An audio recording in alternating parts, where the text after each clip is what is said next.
Alright, so let's talk about this bad boy. This is the Dragonfly 2 by Spyderco. Let's see, Spyderco, VG10, Seki City, Japan. There's plenty of videos out there, but I just wanted to give my basic, I don't know, I guess I wanted to shout out this particular knife because it's proven itself to be so, badass and valuable over the years. It is a tank. It's got jimping here, so basically what that means is that normally you just have a knife and you'd be like this. With that jimping there, that finger choil and the jimping is just the lines to give you grip. You're able to choke up on the blade just a little bit more and get a lot more delicate cuts. I used this when I worked in a warehouse, like a furniture warehouse, just unboxing furniture. For instance, like sofas.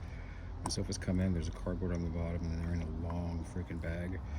And then there's cardboard on it. This is perfect for slicing open those boxes. It's durable enough to cut one of those plastic bands or straps or break down that cardboard afterwards. And you can get so delicate with it that you're not going to over slice through. All you have to do is basically, what I do is opening a box, I always put my finger there so that when I go in, my finger stops and it only enters that box in that much. Or I kind of hold it like this in this pinch grip for the same effect. So only that much blade is actually piercing when I'm opening shit.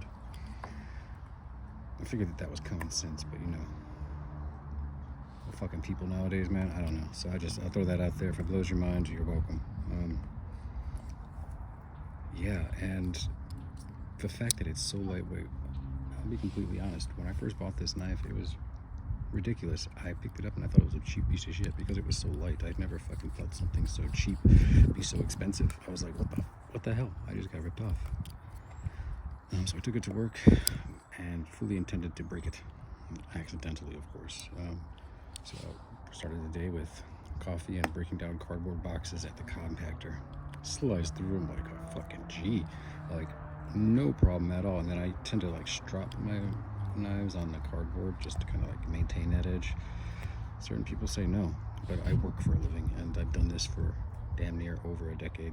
It doesn't do shit to the blade but help. So it cut through the cardboard really, really easily. We occasionally have to use those banding straps, those ratchet straps that you use to basically cull lumber up into piles, and then you use a crimper to kind of use these metal tabs.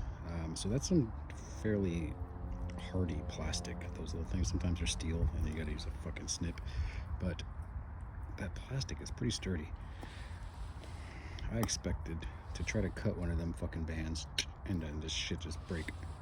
Nope. I got this knife in 2015. It's a straight champ. Very lightweight. You can open it with one hand, and then it's called a back lock, so you can close it with two hands too. Just compress that, and with that finger choil there, when you close it, it doesn't close on your finger, so you can just rotate and snap it closed. It's very intuitive. Put it in your pocket, lightweight. The thing about it being so small is that, I don't know, it just doesn't.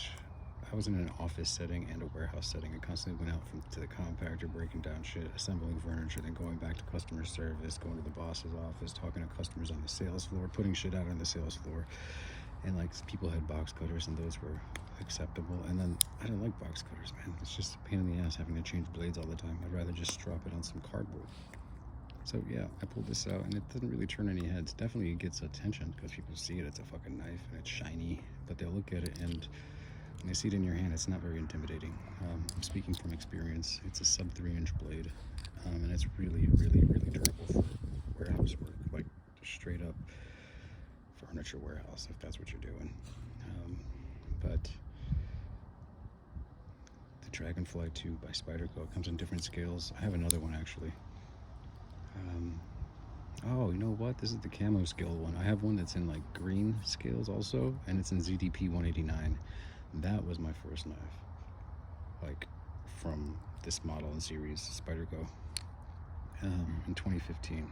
This is the one I bought as a follow-up because I let my wife use the other one. She got used to using that one at work, and so I picked this one up just because I couldn't be without it. But seeing her be efficient and happy, I wasn't gonna take it away. Hell no, man. My wife was into knives for a change. So anyways, yes, so this is the other one I bought. This one I bought in 2018, I believe, 2019. It was right before we got married. And but yeah, the other one is green scales without the camouflage pattern, and it's in ZDP 189. That's the steel type, still made in Saki City, Japan, and it's still a Dragonfly too. Same wire clip and everything. But yeah, it's got my endorsement. 10 years, still happy.